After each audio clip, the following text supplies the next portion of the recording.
Kita akan mempelajari kitab Pengkhotbah. Nah, kitab Pengkhotbah adalah bagian dari buku hikmat. Ada 5 buku hikmat: Amsal, Ayub, Kidung Agung, Mazmur, dan Pengkhotbah.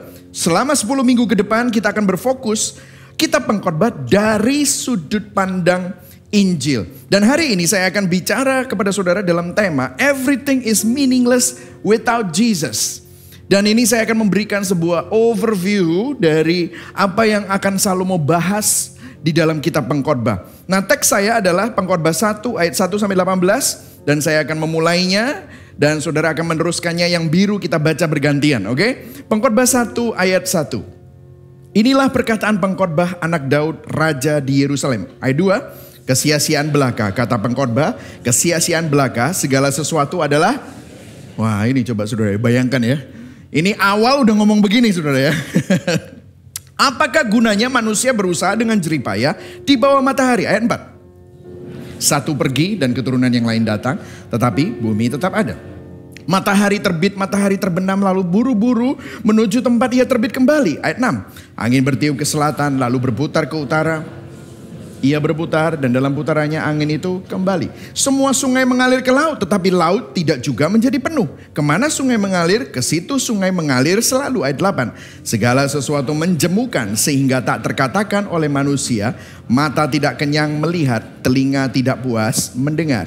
Apa yang pernah ada akan ada lagi. Dan apa yang pernah dibuat akan dibuat lagi. Tidak ada sesuatu yang baru di bawah matahari. Ayat 10. Adakah sesuatu yang dapat dikatakan, lihatlah ini baru. Kenang-kenangan dari masa lampau tidak ada, dan dari masa depan yang masih akan datang pun tidak akan ada kenang-kenangan pada mereka yang hidup sesudahnya. Ayat 12. Aku Pengkhotbah adalah raja atas Israel di Yerusalem. Aku membulatkan hatiku untuk memeriksa dan menyelidiki dengan hikmat segala yang terjadi di bawah langit. Itu pekerjaan yang menyusahkan yang diberikan Allah kepada anak-anak manusia untuk melelahkan diri. Ayat 14. Aku telah melihat segala perbuatan yang dilakukan orang di bawah matahari. Tetapi lihatlah, segala sesuatu adalah kesia-siaan dan usaha menjaring angin. Yang bongkok tak dapat diluruskan dan yang tidak ada tak dapat dihitung. Ayat 16. Aku berkata dalam hati, lihatlah aku telah memperbesar dan menambah hikmat lebih daripada semua orang yang memerintah atas Yerusalem sebelum aku. Dan hatiku telah memperoleh banyak hikmat dan pengetahuan.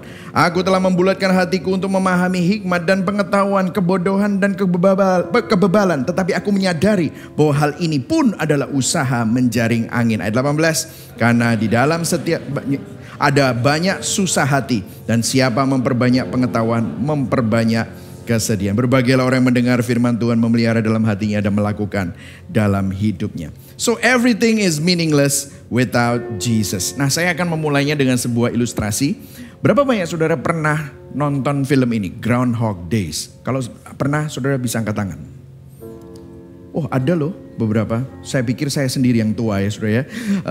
Ternyata film ini, saya masih SMA, saya pernah nonton film ini. Ini Bill Murray and Andy McDowell.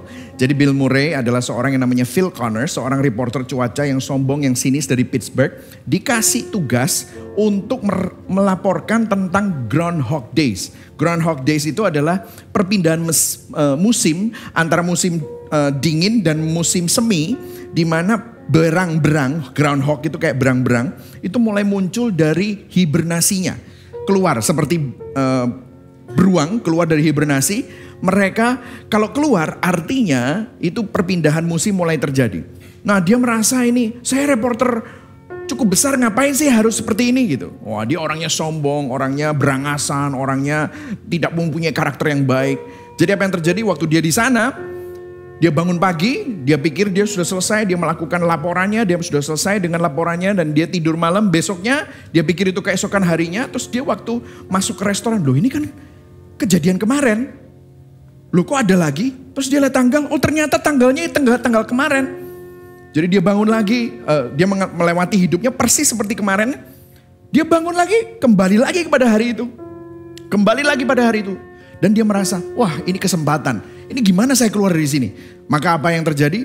Dia melakukan hal-hal yang aneh. Dia mulai mencoba hal-hal yang merusak. Karena dia pikir anyway akan ngulang lagi.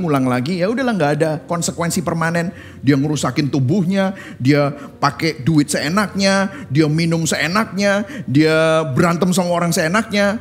Terus dia ketemu sama ini cewek, wah dia pikir dia mulai bosen dengan merusak hidupnya. Dia mulai coba kejar cinta. Wah, dia coba untuk mengimpress cewek ini, tapi cewek ini nyuekin. Gak berhasil hari itu, dia bangun lagi di hari yang sama lagi. Dia coba lagi dengan metode yang berbeda. Sampai akhirnya ceweknya mulai tertarik sama dia. Dan itu pun juga tidak berhasil, tidak membuat dia bahagia. Sampai satu hari dia mulai bilang, aku ini kok kayaknya egois sekali ya. Dan dia mulai mencoba untuk memakai kesempatan yang ada untuk memperbaiki diri dan membuat hidup orang-orang yang ada di sekitarnya lebih meaningful. Dia ingin menolong orang yang menolong dia di restoran, pemilik restorannya dan yang lain-lain. Sampai akhirnya dia menjadi orang yang selfless dalam tanda kutip. Sacrifice, mengorbankan diri bahkan untuk cewek yang pertamanya dia mau manfaatkan ini. Sampai satu hari dia bangun, ternyata dia bangun itu adalah hari berikutnya gitu. Nah ceritanya ini dia melakukan ini berdekade-dekade ya saudara ya. Bahkan 10 tahun lebih gitu ya dia melakukannya.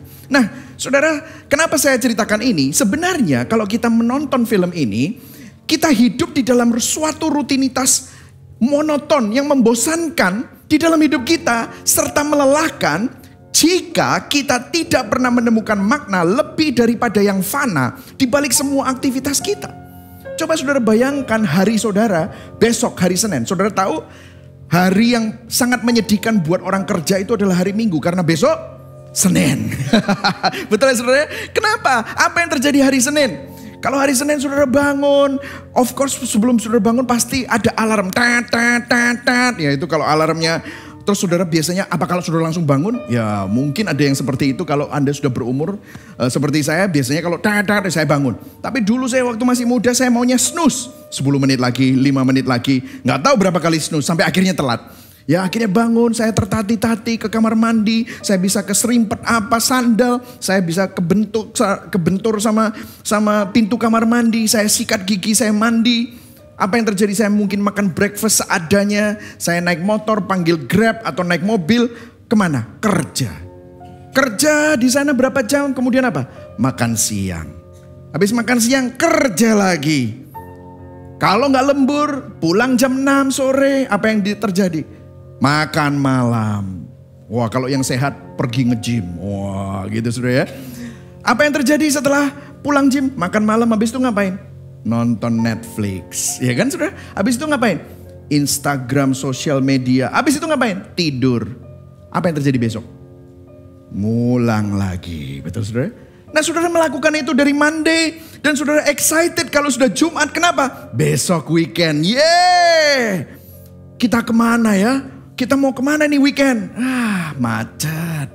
Kalau saudara lihat Jakarta, langit kelabu gitu ya karena polusi gitu saudara.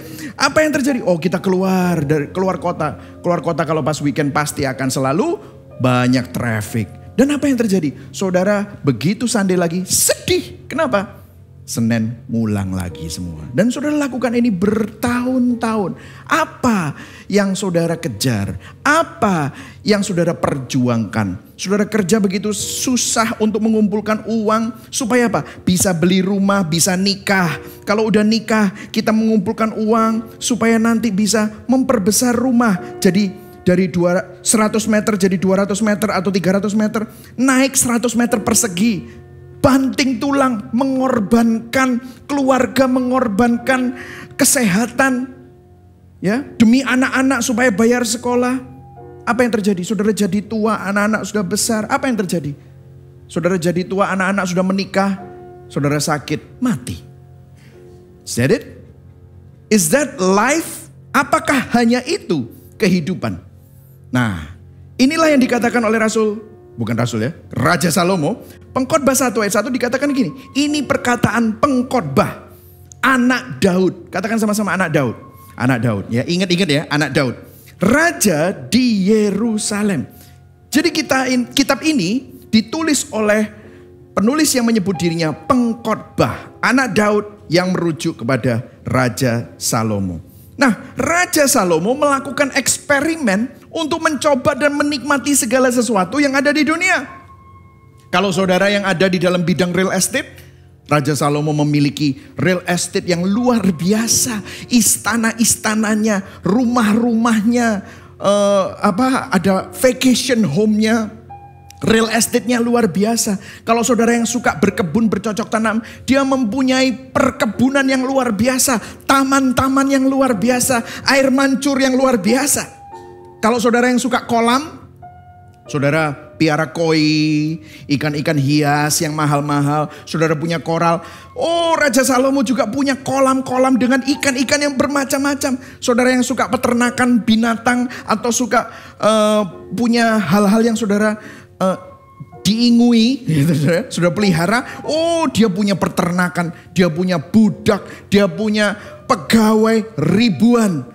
Saudara senang baca buku, dia suka baca buku, dia buat kitab Amsal. Hikmatnya luar biasa. Saudara yang suka perhiasan, bling-bling, dia punya perak, emas, perhiasan.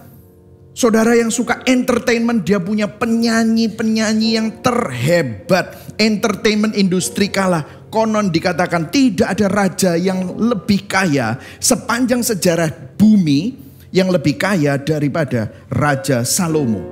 Salomo adalah raja yang paling jaya. Saudara yang suka dunia malam, saudara tahu? Selirnya 700, istrinya 300. 1000 dalam 3 tahun. Kalau setiap malam itu wanita berbeda, 3 tahun kemudian baru ketemu yang pertama. 365 hari. Dia coba semuanya. Dia lakukan eksperimen ini. Dan tradisi mengatakan, kitab Pengkhotbah itu mengungkapkan Salomo akhirnya mengambil kesimpulan di dalam eksperimennya waktu dia menulis kitab Pengkhotbah. Kitab Pengkhotbah menunjukkan Salomo yang lebih tua dan bertobat dan merenungkan kesalahannya dan apa yang dipelajari. Bahkan beberapa komentari berkata, Pengkhotbah ini adalah jenis buku yang ditulis seseorang yang menjelang kematiannya. Dia merefleksikan pengalaman hidupnya dan pelajaran yang didapat, dan kesimpulan itu dia tulis untuk memperingatkan anaknya supaya tidak mengikuti jejaknya. Dan dia tesis dari kitab ini adalah ayat 2. Kesia-siaan belaka, kata Pengkhotbah. Kesia-siaan belaka, segala sesuatu adalah sia-sia. Ini adalah tema dari Pengkhotbah. Kesuksesan, harta, hedonis, kesenangan, seks, entertainment, semua kepemilikannya, bahkan agama, akhirnya sia-sia, tidak ada artinya. Apa yang mau disampaikan oleh Raja Salomo? Apapun yang kita coba bangun dalam hidup kita, jika itu dilandaskan dan berpusat pada hal-hal yang dunia dan yang fana, akhirnya sama sekali tidak ada artinya. Poin saya ada 3 secara cepat. Yang pertama, kefanaan segala sesuatu dalam hidup kita. Yang kedua, tidak ada hal di dunia yang mampu memuaskan kita. Dan yang ketiga, kefanaan dan ketidakpuasan ini mendorong kita kepada Kristus. Poin yang pertama, kefanaan segala sesuatu dalam kehidupan kita. Yang setuju dan siap untuk belajar katakan yes. Yes, oke. Kalau saudara perhatikan ayat 3, dia katakan begini. Apakah gunanya manusia berusaha dengan jerih payah di bawah matahari? Bahasa Inggrisnya dalam ESV dikatakan, what does a man gain for all his efforts that he labors at under the sun? Nah, kalau saudara perhatikan di sini, saya akan kita mengambil 3 frase di sini. Apakah gunanya? Itu bahasa Inggrisnya, what does a man gain? Apa gunanya? What does a man gain? Kata Ibrani yang diterjemahkan gain, ini unik sekali dalam kitab Pengkhotbah. Artinya apa? Profit. Apa sih untungnya? Gak ada profitnya. Profitnya ngapain? Nah, kata kedua yang saya mau selain gain adalah begini. Dikatakan berusaha dengan jerih payah. All his efforts that he labors. Usaha atau jerih payah. Efforts and labors. Bahasa yang sama dipakai di dalam Kejadian 3 ayat 17-19. Yang bicara bagaimana Tuhan mengutuk apa yang dikerjakan oleh Adam. Dia bilang begini sama Adam. Karena kamu berdosa, dengan bersusah payah engkau akan bekerja. Bersusah payah, bekerja. Sama kata-katanya. Mencari rezeki, kamu akan bersusah payah. Dengan berpeluh, engkau akan mencari makanan. Susah payah, kerja sampai berpeluh. Kamu akan cari makan. Kemudian kata-kata yang ketiga adalah under the sun. di bawah matahari. Saudara tahu di bawah matahari disebutkan 30 kali di kitab Pengkhotbah untuk menggambarkan sudut pandang dunia yang fana. Nah saudara, saya masih ingat ya dulu waktu saya masih sekolah itu, waktu di college di Amerika itu ada orang yang jual t-shirt seperti ini. He who dies with the most toys wins. Wah gitu ya.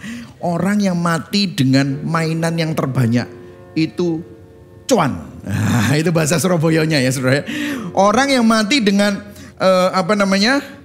harta yang paling banyak, mobil sport yang terbanyak, pengalaman yang paling mengesankan itu, wah, menguntungkan hidupnya. Saya dulu punya bos ya di sebuah corporate, saya pernah kerja di sebuah corporate gitu ya. Orang ini ya saudara, dia itu pinter ski, senang ski, bungee jumping, pernah nyetir helikopter, pernah lompat dari helikopter dari pesawat itu pakai parasut.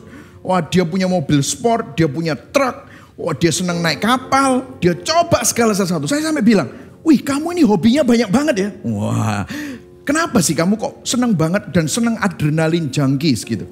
Terus dia gak punya anak. Dia hanya sama istrinya, tetapi dia tuh senengnya tuh hal-hal yang wah mengerikan, ngeri-ngeri sedap gitu, dia paling senang. Dia bilang, terus saya bilang, kamu kok bisa kayak gini, ini apa sih? Terus dia bilang, you wanna know my philosophy? Wah, dia tunjukkan filosofinya dia. You know, I only live once. Oh ternyata dia penganut YOLO, you only live once gitu ya. If I have not tried, aku mendingan coba semua. Aku coba semua. Aku mau minum apa tak minum. Aku mau nyedot apa tak sedot. Dia bilang gitu. Aku mau ngapain tak sikat gitu. Sehingga aku sudah coba semua. Aku udah punya semua hal. Sehingga kalau aku mati, somebody will say, I live a kick-ass life. Oh, dia bilang gitu. Aku itu hidupku ini sangat, orang lihat, wah seru banget. He who dies with the most toys wins. Betapa menyedihkan saudara filosofi hidup orang seperti itu. Tentu saja Kristen fundamentalis tidak terima dengan t-shirt seperti ini. Dia bikin t-shirt tandingan saudara. He who dies with the most toy still dies gitu saudara. Orang yang mati dengan mainan terbanyak ya tetap aja mati gitu. Terus itu bawahnya tidak perlu takut mati gitu ya. Yang satunya jangan takut mati karena hidupmu di dalam Kristus gitu ya. Saya nggak tahu apakah ini t-shirt bisa membuat orang bertobat atau malah marah gitu ya saudara ya. Tetapi saudara coba kita pikirkan. Perkataan hikmat Salomo di Pengkhotbah ini banyak benarnya saudara. Hidup kita ini ngapain? Kalau tidak ada life after death. Kalau tidak ada kehidupan setelah kematian. Semua pekerjaan, pendidikan, kita kejar cinta. Kalau sudah dapat cinta, bosan sama cinta itu, kita kejar affair supaya dapat cinta yang lain. Kita kejar karir, kita kejar pencapaian, kita kejar kekayaan. Mau punya rumah berapa, di negara mana, mau punya mobil apa, di negara mana, dimanapun saudara mau punya. Pada akhirnya, kalau saudara mati, itu semua tidak bisa dibawa mati. Makanya perkataan hikmat Salomo di Pengkhotbah ini dikonfirmasi oleh Yesus di kitab Markus. Ayo baca sama-sama. Ini adalah versi BIMK, bahasa Indonesia yang mudah dibaca ya saudara. Kita baca sama-sama. 1, 2, 3. Apa untungnya bagi seseorang kalau seluruh dunia ini menjadi miliknya, tetapi ia kehilangan apa? Hidupnya. Ayat 37. Dapatkah hidup itu ditukar dengan sesuatu? Jadi Yesus pun juga bilang semuanya sia-sia jika hanya hidup ini saja yang ada, lalu apa nilai permanen dalam hidup kita? Karena tidak ada yang permanen, semuanya fana di dalam dunia ini. Saudara, kalau saya tanya sama saudara, saya bilang sama saudara, besok ketemu saya ya di lapangan parkir Gibeon jam 5 pagi. Saudara kan bertanya-tanya, untuk apa pastor? Sudahlah, percaya saya, ketemu saya jam 5 pagi. Kenapa? Apa untungnya buat saya bangun jam 4:30, pakai baju terus kemudian ketemu sama pastor di depan sana? Sudahlah, kamu percaya? Kamu nggak percaya? Aku kan berkhotbah buat kamu. Aku akan berdoa tiap minggu. Terimalah berkat dari Allah Bapa, Putra dan Roh Kudus. Sudah percaya aja. Berapa banyak saudara sepercaya dan secinta itu sama saya? Saudara akan tanya, ngapain? Apa untungnya untuk saya? Pasti saudara akan tanya gitu. Kalau saya nggak kasih tahu, saudara mungkin nggak akan muncul. Nah, saudara tahu, pertanyaan itu tidak pernah kita tanyakan di dalam kehidupan kita setiap hari. Ngapain kamu kerja? Ngapain kamu capek? Ngapain kamu banting tulang? Memperjuangkan apa? Apa keuntungan akhir dari semua yang kita bangun dan kita perjuangkan dan kerjakan? Lalu kemudian di ayat selanjutnya Salomo bicara mengenai siklus generasi. Di Pengkhotbah 1 ayat 4 dikatakan keturunan yang satu pergi dan keturunan yang lain datang. Tapi bumi tetap ada. Dia bicara generasi satu lahir, hidup, membangun kehidupan, membangun keluarga, memiliki keturunan, anaknya besar, punya mantu, punya cucu, menjadi tua, sakit, mati.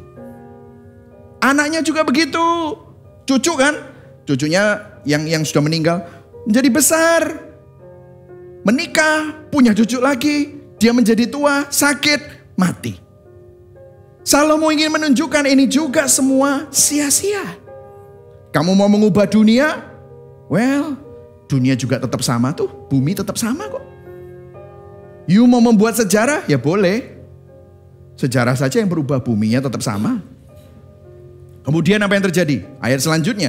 Kemudian Salomo memberikan 3 contoh dari alam dan 3 contoh di mana pengalaman manusia mencerminkan siklus alam. Kemudian dia berkata begini, matahari terbit, matahari terbenam. Lalu terburu-buru menuju tempat ia terbit lagi. Angin bertiup ke selatan, lalu berputar ke utara. Terus menerus ia berputar, dalam putarannya angin itu kembali. Semua sungai mengalir ke laut, tapi laut tidak juga menjadi penuh. Kemana sungai mengalir, ke situ juga sungai mengalir selalu. Jadi kalau saudara lihat, keseluruhan alam itu bersifat monoton. Siklus matahari, siklus angin, siklus air. Siklus itu tidak pernah selesai. Itu hanya terulang lagi dan lagi. Tidak ada kepuasan di bawah matahari. Alam semesta terjebak di dalam suatu siklus monoton yang selalu berputar-putar. Dan keberadaan kita dapat dicirikan sebagai sesuatu yang monoton persis seperti alam. Hidup sehari-hari. Saudara habis makan, sekeluarga makan, ditaruh di wastafel. Apa yang terjadi? Piring numpuk. Aduh. Kalau saudara nggak punya asisten rumah tangga, saudara gulung, saudara kora-kora. Setelah selesai, besok piringnya numpuk lagi. Saudara buka baju, saudara ganti baju, baju menumpuk, harus di laundry, habis di laundry, harus disetrika, harus dilipat. Besok pakai lagi, numpuk lagi. Saudara lihat amplop, cicilan 1, cicilan 2, cicilan 3, tagihan 1, tagihan 2. Aduh, gak mari-mari cicilanku gitu saudara. Apa yang terjadi? Menumpuk, hutang saudara menumpuk. Apakah semua harta saudara menumpuk? Kita gak tahu. Seringkali hutang lebih banyak daripada harta. Begitu saudara. Ini yang terjadi, cicilan harus dibayar. Lemak juga menumpuk gitu saudara ya. Saudara lihat kaca, kok tambah lemu ya saudara ya. Apa yang terjadi? Ini semua. Saudara lihat rambut lebih panjang, nanti tiba-tiba loh rambutku kok banyak yang putih ya. Oh kenapa kok sekarang aku sudah mulai keriput-keriput ya. Kenapa kok sekarang pipiku mulai melorot ya saudara. Apa yang terjadi? Semuanya itu seperti siklus. Saya pernah dengar seorang motivator yang berkata kalau Anda bosan, cobalah sesuatu yang baru. Lah gimana kalau kita bosan dengan istri? Gimana saudara bosan dengan suami, dengan anak? Apakah saudara bisa dapat anak baru, istri baru? Ya bisa. Apakah ada jaminan bahwa semua itu nanti tidak membosankan dan menjemukan pada akhirnya? Pekerjaan baru, hobi baru. Apakah itu bisa memuaskan hati kita? Makanya di ayat yang ke-8 dikatakan begini. Segala sesuatu menjemukan. Sehingga tak terkatakan. Mau cerita apa? Kumpul-kumpul cerita sampai bingung mau cerita apa? Bosen. Baca buku apa? Kata-kata orang hikmat. Filosofi apa? Baca aja semua. Bosen. Sampai dikatakan mata tidak kenyang melihat. Berapa banyak di sini? Saudara nonton Netflix. Semua movie sudah ditonton di Netflix. Bosen. Saudara beli Prime Video. Saudara beli Disney Hotstar. Beli saudara HBO, Hulu. Apalagi? Kok saya tahu semua ya saudara. Jangan-jangan itu saya gitu saudara. Ayo saudara lihat. Bosen, mau nonton apa lagi?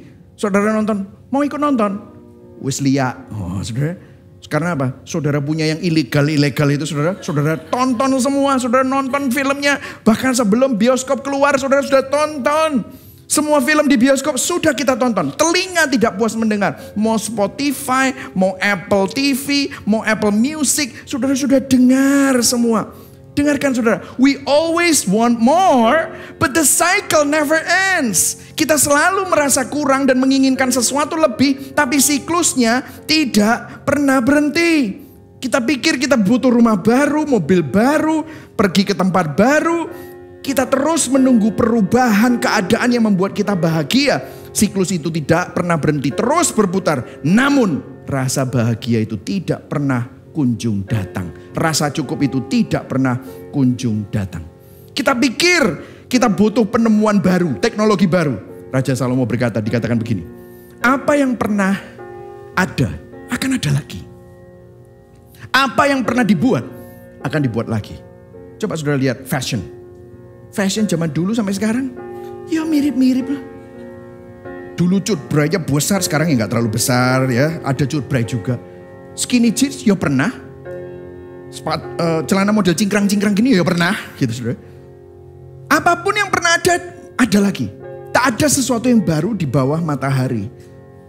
Adakah sesuatu yang dapat dikatakan lihatlah ini baru. Nah saudara, saya pernah baca artikel dibilang banyak yang protes. Ada yang baru, buktinya mobil lu sekarang elektrik. Wah gitu kan. Keren, ya tetap aja mau pakai kuda, mau pakai kereta, mau pakai mobil kuno, mau pakai mobil yang ada bensinnya, mau mobil hybrid, mobil elektrik. Ya itu kan mobil untuk membawa tempat A ke tempat B. Tidak peduli mobilnya apa, tetap aja itu alat transportasi. Kau sing baru ya pancet saudara. Alistair Begg dalam bukunya Words of Wisdom berkata begini. Mengenai teknologi. Kemajuan teknologi sebagai contoh tidak mengabaikan tanggapan Salomo. Ya kita mendaratkan manusia di bulan. Tetapi waktu di bulan tidak ada yang manusia bisa lakukan di sana kecuali menatap kembali ke bumi. Api ya bumi, ayo mulai gitu saudara. Coba saudara lihat, jadi semua sama saja. Ini menunjukkan bahwa tidak ada yang baru. Kalau kita bisa bicara ayat 11, kenang-kenangan dari masa lampau tidak ada. Dari masa depan yang masih akan datang pun tidak akan ada kenang-kenangan pada mereka yang hidup sesudahnya. Jadi kalau saudara mau jujur ya saudara. Salomo mengatakan bahwa pada akhirnya tidak ada seorang pun di dalam dunia ini yang memiliki suatu larger than life eternity. Jadi maksudnya gini, tidak ada orang yang bisa diingat secara kekal. Oke lah mungkin buktinya Raja Salomo masih kita bicarakan sampai sekarang. Tapi berapa miliar, puluhan miliar manusia yang pernah hadir di dalam dunia. Lahir mati. Yang kita ingat itu berapa gelintir saudara. Mau jujur ya, berapa banyak kita masih ingat kakek buyut kita. Coba. Papa saya itu pernah ngomong sama saya waktu dia masih hidup. Papa ini bingung. Karena dia kehilangan adiknya pada waktu dia masih umur 25 atau umur berapa. Dan papa mamanya juga meninggal dan ada kuburannya. Tapi dia, papa ini bingung. Kuburannya adiknya papa sama papa mamanya papa itu di mana? Saya cari di Kembang Kuning, kesasar, tidak tahu di mana. Dia bilang, bingung. Saya ketemu sama banyak orang. Kamu masih ingat gak kakek buyutmu itu siapa? Gak tahu. Ulang tahunnya kapan? Gak tahu. Anaknya berapa? Ya salah satunya anaknya pasti ngkongku. Gitu. Tapi habis itu tidak ada yang lagi. Namanya siapa? Gak tahu. Coba saudara lihat. 3 generasi, 4 generasi kemudian. Kita semua lupa, dilupakan. Saudara kerja mendedikasikan hidup saudara dari sebuah perusahaan. Saudara waktu pensiun dapat apa? Plakat. Dapat apa? Uang pensiun, pesangon. Habis itu apa? Ada orang lain yang gantikan posisi saudara. 10 tahun lagi. Nama saudara gak even ada di sejarahnya buku perusahaan itu. Dan kita banting tulang. Kita perjuangkan karir kita. Dan kita pikir kita membuat sesuatu yang berarti. Orang-orang mencoba menemukan makna dalam kehidupan seseorang di pemakamannya. Bilang bahwa orang ini membuat dunia menjadi tempat lebih baik. Namun sang pengkhotbah berkata omong kosong. Karena gak ada yang merubah apapun. Itulah sebabnya Victor Hugo, seorang penulis yang menulis buku Les Miserables yang menjadi sebuah opera. Dia bilang, apakah kamu akan diingat ketika kamu berpulang? Apakah hidup dan matimu benar-benar ada maknanya? Mungkinkah hidupmu adalah suatu kebohongan besar? Wow. Sudah mulai depresi, saudara? Tapi ini yang dikatakan oleh pengkhotbah. Karena dia coba semuanya dan dia tidak menemukan kebahagiaan dan makna. Kemudian kita masuk dalam poin yang kedua. Nah di sini saudara, tidak ada hal di dunia yang mampu memuaskan kita. Karena apa begini? Salomo beralih dari apa yang dia amati dan dia alami kepada apa yang dapat kita pelajari dari pengalamannya. Dia memberikan kesaksian pribadi bahwa dia telah coba dan tidak ada yang memuaskan. Dia berkata begini di ayat 12. Aku pengkhotbah adalah raja. I'm a king. I'm not some theologian. I'm not historian. I'm a king. Aku punya otoritas. Aku coba semua atas Israel dan di Yerusalem. Dan saudara tahu pada waktu itu para raja-raja dari negara-negara lain itu datang untuk melihat kehebatan Raja Salomo. Untuk mengetes hikmat Raja Salomo. Ratu Sheba datang untuk ketemu dengan Raja Salomo. Dan dia bilang ayat 13. Aku membulatkan hatiku untuk memeriksa dan menyelidiki dengan hikmat segala yang terjadi di bawah langit. Itu pekerjaan yang menyusahkan yang diberikan Allah kepada anak-anak manusia untuk melelahkan diri. Dan ayat 18, ayat yang terakhir dari pembacaan kita. Baca sama-sama yuk. Ini sangat depressing. Ayo kita baca sama-sama. 1, 2, 3. Karena di dalam banyak hikmat ada banyak susah hati. Dan siapa memperbanyak pengetahuan memperbanyak kesedihan. Orang-orang yang sekolah berkata amin gitu. Ngapain aku sekolah? Bukan gitu loh ya saudara ya. Banyak dari kita berpikir kalau kita ada dalam banyak masalah, kita pikir yang kita butuhkan adalah kebijaksanaan untuk memecahkan masalah. Betul ya saudara?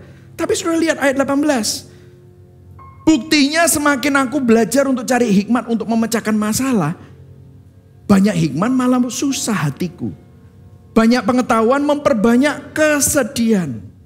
Nah, Matt Chandler, salah satu seorang yang saya sering baca bukunya, dia mengkontraskan cerita Ayub dengan kitab pengkhotbah. Kemudian memberikan perenungan yang saya rasa baik untuk kita bicarakan hari ini. Dia berkata begini, orang-orang yang berada di dalam kondisi penderitaan seperti Ayub berpikir, saudara masih ingat Ayub ya? Kehilangan hartanya, kehilangan anak-anaknya, dia borokan, sakit, ya, ada bisul di mana-mana. Dia dalam keadaan yang parah. Nah, dia bilang begini, orang-orang yang berada di dalam kondisi penderitaan seperti Ayub berpikir, jika saya mempunyai lebih banyak uang, Ayub dicaci maki oleh teman-temannya, udahlah, kamu ini pasti ada dosa. Karena Tuhan itu gak akan menghukum orang kalau misalnya dia itu gak berdosa. Pasti kamu ada dosa. Udah kutuki Tuhan, mati saja. Dan kita berpikir teman yang lebih baik itu akan membuat hidup lebih baik. Jika saya tidak mempunyai penyakit, hidupku sehat-sehat, maka kehidupan akan lebih baik. Namun Salomo adalah pria yang memiliki segalanya. Dia raja, kehidupannya tidak lebih baik. Dia mempunyai semua kebijaksanaan di dunia. Dan itu hanya membuatnya sedih. Karena dia belajar melalui kebijaksanaan itu bahwa semua itu tidak ada maknanya. Dan Raja Salomo berkata gini, aku telah melihat segala perbuatan yang dilakukan orang di bawah matahari. Sekali lagi di bawah matahari. Tetapi lihatlah segala sesuatu adalah kesia-siaan dan usaha apa saudara? Menjaring angin. Saudara, saya masih ingat waktu masih kecil anak-anak saya, Jonathan, Jet sama Jane itu suka kalau saya itu main itu loh, bubble, saudara tahu?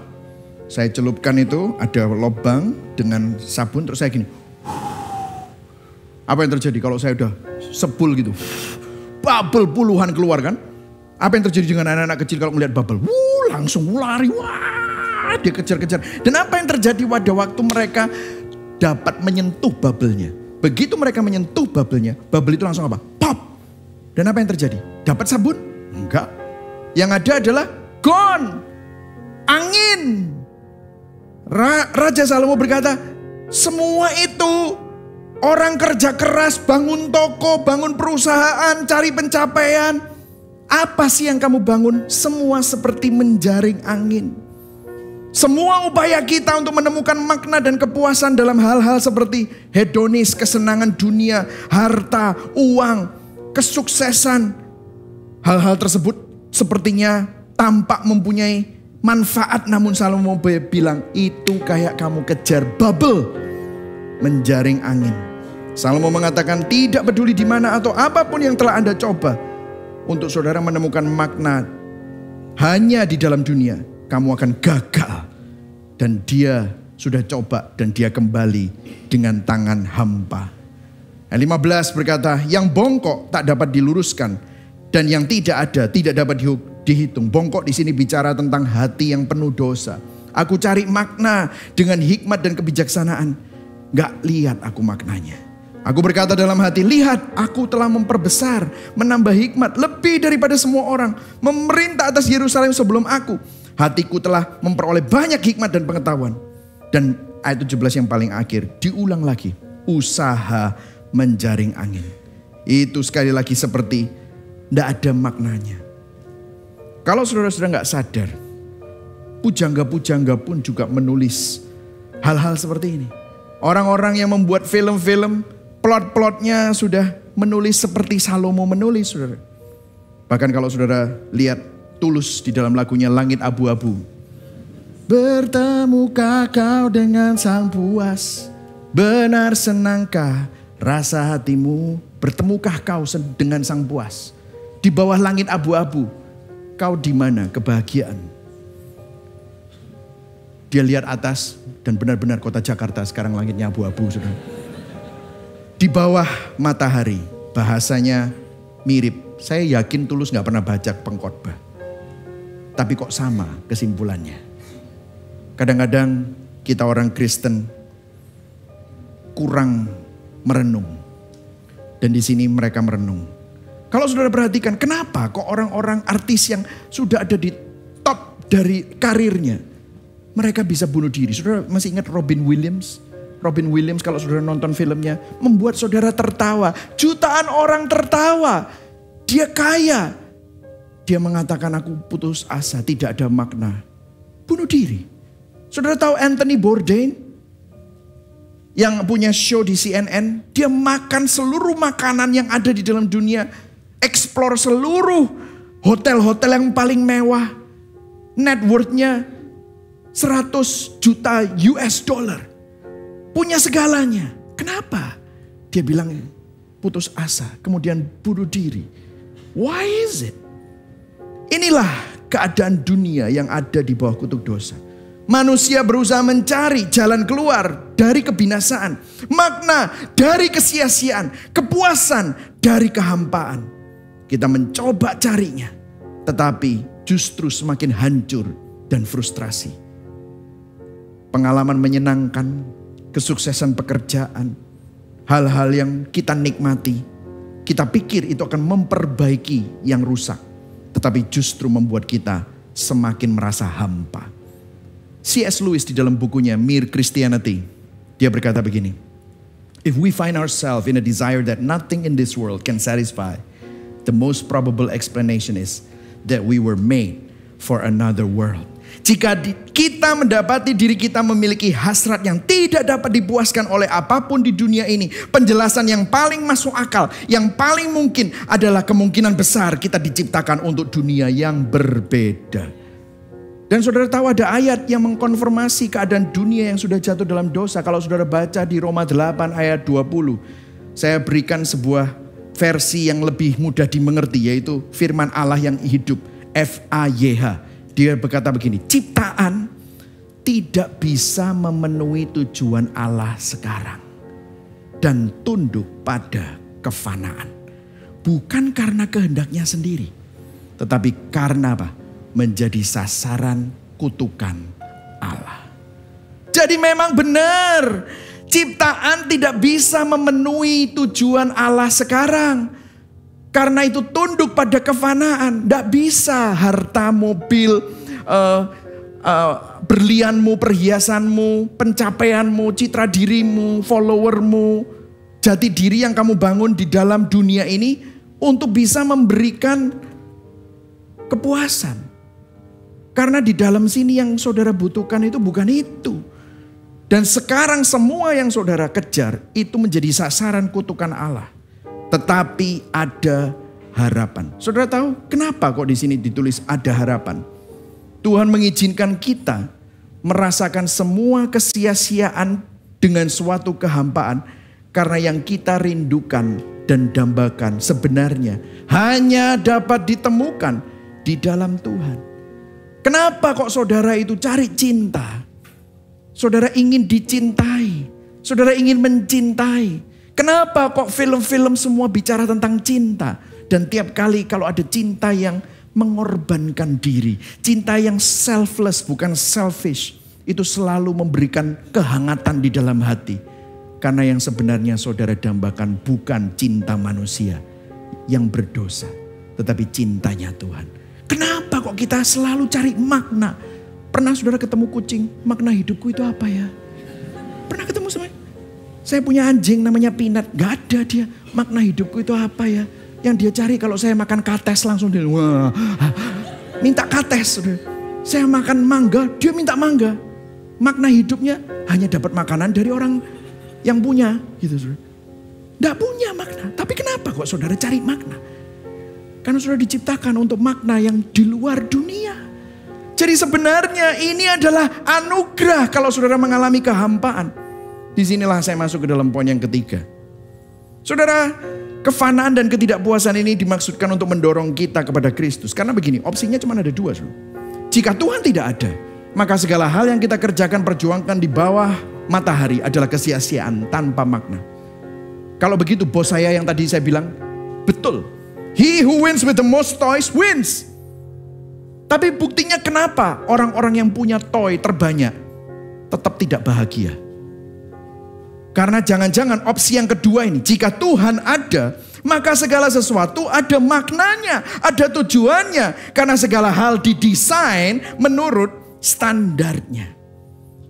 Dan saya akan bawa saudara di akhir dari kitab Pengkhotbah, karena ini adalah minggu pertama saya akan memberikan sebuah overview untuk menyiapkan kepada minggu-minggu berikutnya.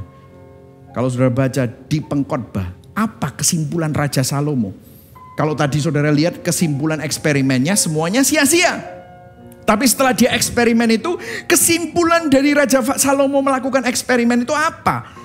Dia berkata di Pengkhotbah 12 ayat 13 sampai 14. Baca ayat 13 dulu. 1, 2, 3. Akhir kata dari segala yang didengar ialah takutlah akan Allah dan berpeganglah pada perintah-perintahnya. Karena ini adalah kewajiban setiap orang. What? Ini kesimpulannya yes. Karena kalau kamu merasa kesia-siaan dari semua itu, karena kamu lupa bahwa ada Tuhan. Kamu lupa bahwa hidupmu semestinya hidup untuk Tuhan. Diperhatikan oleh Tuhan. Didesain oleh Tuhan. Maksud Salomo adalah hiduplah dalam konteks Tuhan. Sang pencipta kehidupan. Apa maksudnya konteks? Mungkin saya kasih sebuah ilustrasi ya saudara. Saudara kalau saudara lihat saya ngomong ini, saya nggak bawa mic. Mic saya ada di mana? Di sini saudara. Ini ada konteksnya, saudara tahu? Ini mic itu didesain, ini ada cantolannya, ada kabelnya, dan di sini ada transmitternya. Somewhere here ada receivernya, receivernya nempel sama sound of the board, dan di sound of the board itu masuk ke FOH, sehingga saudara bisa mendengar suara saya. Teman-teman yang online bisa mendengar suara saya. Kalau saya pakai ini di auditorium, ini sesuai konteks. Tapi saya waktu jalan-jalan sama anak saya sama istri saya di CW atau di Pakuan Mall, saudara ketemu saya, halo Pastor Mike, saya masih pakai ini. Saudara akan tanya, wah kenapa kok pas ini dipakai? Iya, mode baru saya mau jadi, ini aksesoris bagus nih, mahal lagi. Mantap coplok. Ini keren soalnya gitu. Apa gunanya saya pakai ini? Tidak ada gunanya, tidak sesuai konteks. Saya di sana tidak perlu pakai mic. Saya bisa ngomong sama istri saya dengan suara, dia akan mendengar. Saya ngomong sama anak-anak saya, dia mendengar. Saya nggak perlu untuk teriak-teriak, nggak perlu untuk berkhotbah. Ngapain saya pakai ini? Bahkan kalau yang menciptakan ini ketemu saya di mall, saya bilang, sini. Kamu ngapain pakai ini? Aku desain ini bukan untuk kamu waktu jalan-jalan di mall dipakai. Karena dia yang desain. Tidak sesuai dengan desain, bisa nggak dipakai? Ya bisa, tapi aneh. Tidak sesuai konteks. Apa yang terjadi? Ini pas saya lagi makan bakmi, kena sup. Apa yang terjadi? Rusak. Halo, nangkep saudara? Waktu hidup kita tidak sesuai dengan konteks kenapa kita diciptakan. Apa yang terjadi? Hidup kita tidak di luar konteks. No wonder saudara merasa sia-sia. No wonder saudara merasa semuanya seperti usaha menjaring angin di bawah matahari. Kenapa? Karena Anda diciptakan untuk Tuhan, memuliakan Tuhan. Jika Allah pencipta menciptakan segala sesuatu dengan tujuan dan maksudnya yang mulia, maka Tuhan juga akhirnya akan menghakimi dan menilai segala ciptaan sesuai dengan desain, sesuai dengan standar, tujuan, dan maksudnya. Dan di sini problemnya di ayat yang ke-14. Kalau itu adalah kewajiban setiap orang, maka ayat 14 berkata apa? Ayo baca sama-sama, 1, 2, 3. Karena Allah akan membawa setiap perbuatan ke pengadilan yang berlaku atas segala sesuatu yang tersembunyi. Entah itu baik, entah itu jahat. Nah ini problem saudara. Siapa yang bisa berpegang pada perintah Tuhan? Tuhan itu maha benar. Tuhan itu maha besar. Tuhan itu maha adil. Tuhan itu maha tahu. Dia tahu semua dosa yang kita lakukan. Semua hati kita yang sia-sia. Siapa yang bisa bertahan, berdiri di depan pengadilan Allah tanpa tersembunyi dan dapat dibuktikan tidak bersalah? Bahkan Salomo yang menulis ayat ini, penulis pengkhotbah, gagal dia dalam hidupnya. Salomo gagal dalam mendirikan kerajaan Daud. Karena apa? Dosa dan penyembahan berhalanya. Saudara tahu apa yang terjadi setelah Salomo? Anak-anaknya, kerajaan Israel terpecah menjadi dua. Israel dan Yehuda. Yehuda seorang diri bersama dengan bersama hanya Yehuda dan Israel. Dan Israel akhirnya punah. Dan Israel yang sekarang itu ya Yehuda itu. Hancur. Ia menasehati keturunannya untuk hidup bijaksana. Namun Salomo dan seluruh keturunannya pada akhirnya mati dan binasa. Apakah hanya Salomo yang gagal? Bagaimana dengan saudara? Ada yang berani berkata, aku mampu. Kita semua gagal. Kita semua terperangkap dalam kesia-siaan. Tidak ada yang mampu menuruti perintahnya. Jadi dengar saudara, orang yang paling berhikmat, orang yang paling berduit, orang yang paling banyak cewek, orang yang paling berpengaruh, orang yang paling jagoan aja gagal dan gak punya jawaban. Apa harapannya? Tadi dikatakan ada harapan. Lantas apa harapannya? Di mana harapannya? Dengarkan. Di sini gospel connection-nya. Kalau sudah perhatikan di Alkitab Pengkhotbah, di kitab Pengkhotbah, Salomo sering berkata, there is nothing new under the sun. Tidak ada sesuatu yang baru di bawah matahari. Dia selalu ngomong kayak gitu. 30 kali ada di dalam kitab Pengkhotbah. Tapi ada yang aneh. Beberapa ratus tahun kemudian, seorang nabi muncul namanya Nabi Yesaya. Di Yesaya 43 dia berkata begini. Dia seakan-akan menganulir apa yang dikatakan oleh Raja Salomo. Dia berkata begini. Yesaya 43 ayat 19. Lihat, aku hendak melakukan sesuatu yang baru. Loh, katanya gak ada yang baru. Tapi Yesaya bilang, aku Tuhan hendak melakukan dan membuat sesuatu yang baru. Yang sekarang sudah tumbuh. Belumkah kamu mengetahuinya? Ya, aku hendak membuat jalan di padang gurun. Zaman dulu mana ada jalan di padang gurun? Sungai-sungai di padang belantara.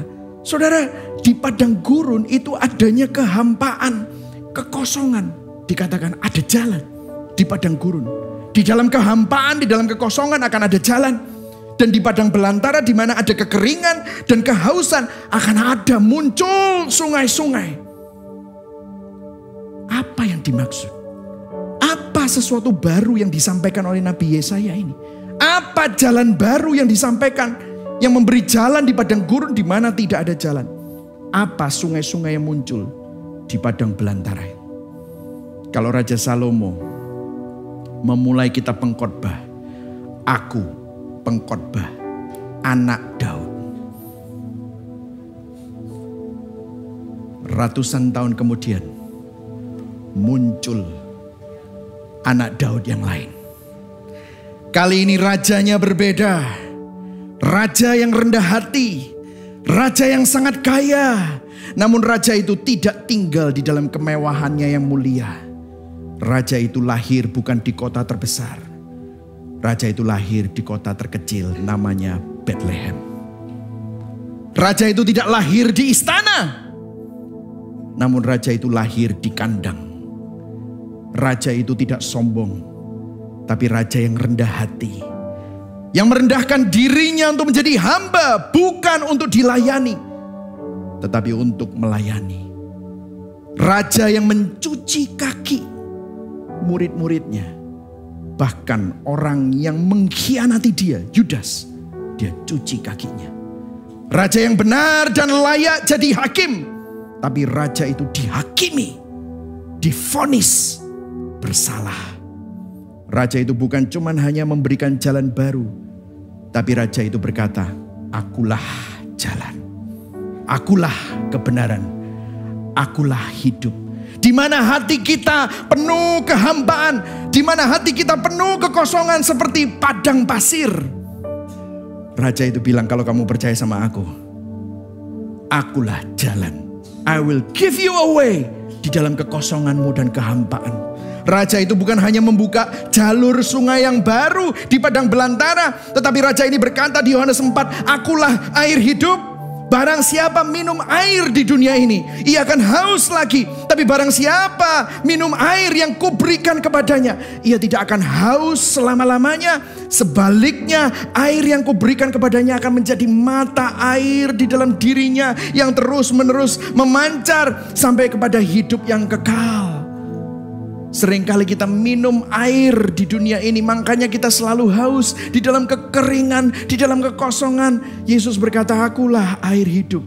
Dan kalau kamu minum aku, dalam hatimu akan muncul mata air yang akan menjadi sungai yang tidak akan pernah berhenti. Raja ini membayar harga yang sangat mahal untuk memberikan kita yang berdosa memiliki hidup yang baru. Apakah ada hal yang baru di bawah matahari? Ada. 2 Korintus 5 ayat 17 berkata, barang siapa yang ada di dalam Kristus, dia adalah ciptaan yang baru. Yang lama sudah berlalu, yang baru sudah datang. Saudara, bukan adalah improvisasi yang lama, bukan. Saudara, bukan modifikasi yang lama, no. Saudara adalah ciptaan yang baru. Harga apa yang dibayar oleh sang raja ini? Dia yang tidak mengenal dosa jadi dosa, supaya kita yang berdosa mendapatkan kebenaran Allah di dalam Yesus Kristus. Inilah yang baru yang dibayar mahal oleh Tuhan kita. Berikan tepuk tangan buat Tuhan. Ini adalah kabar baik buat saudara dan saya. Saudara, kita pengkhotbah menyerukan problem kosmis yang tidak terselesaikan dan mendambakan raja yang lebih baik, yang dapat menebus ciptaannya dan kefanaan, dari kefanaan dan kutuk dosa. Siapa raja yang lebih baik itu? Yesus waktu berbicara dengan para orang Farisi dan orang Yahudi, dia membandingkan dirinya dengan Raja Salomo, raja terbesar, raja terkaya yang paling berhikmat, yang menjadi kebanggaan orang-orang Yahudi. Dia berkata begini, Matius 12 ayat 42, terjemahan sederhana Indonesia. Tetapi lihatlah, walaupun aku yang lebih besar daripada Salomo ada di sini di hadapanmu, engkau tidak mau mendengarkan aku. Hari ini mungkin kita belajar dari Raja Salomo, tetapi saudara mendapatkan solusi dan memandang Yesus, Raja yang lebih baik dari Salomo. Yesus Kristus adalah Salomo, Raja yang sempurna. Yesus bukan hanya mengobservasi kefanaan, kesia-siaan dan kutuk dosa, tetapi Yesus menanggung kefanaan itu.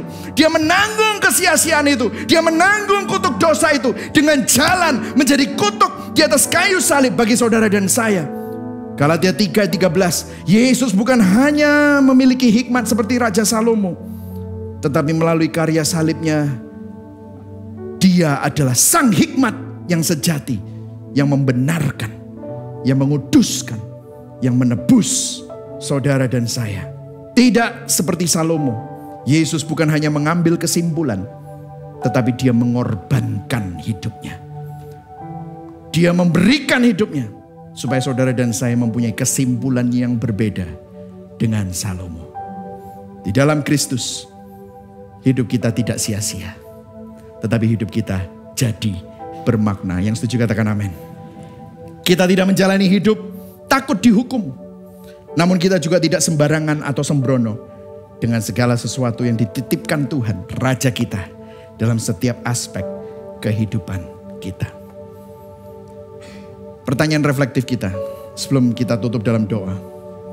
Konteks yang mana yang saudara hidupi? Hidup seperti apa yang kita hidupi setiap hari? Apa yang menjadi tujuan hidup kita? Apa yang menjadi motivasi dalam kerjamu, karirmu, keluarga, segala sesuatu yang ada dalam hidup kita? Apakah Tuhan menjadi bingkai dari kehidupan yang kita hidupi? Atau kita hidup di dalam kefanaan dan kesia-siaan? Mari sama-sama hari ini kita perlu bertobat. Kalibrasi hati kita untuk kita tidak lagi mengejar kefanaan dan kesia-siaan dunia. Pandang kepada Yesus yang sudah menebus saudara, menyelamatkan kita dari kefanaan dan kutuk dosa. Jati dirimu ingat, barang siapa yang ada di dalam Kristus, dia adalah ciptaan yang baru.